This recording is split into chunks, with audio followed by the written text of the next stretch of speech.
Okay, så katalysator. En katalysator, det er et stof, som forøger reaktionshastigheden i en kemisk reaktion, uden selv at blive forbrugt ved reaktionen. Og det gør den ved, at den, hvis du har en reaktion uden en katalysator, der er den røde her, så har du en meget høj aktiveringsenergi.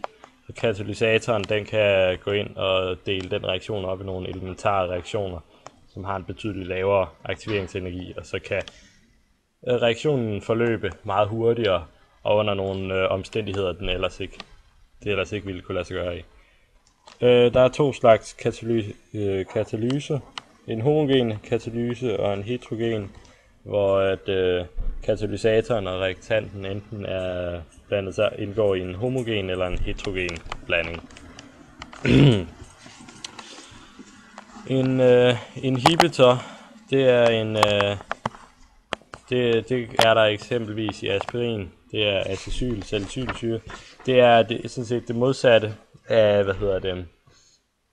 en katalysator. Det er et stof, som bremser en reaktion. Enten stopper den eller i hvert fald bremser den.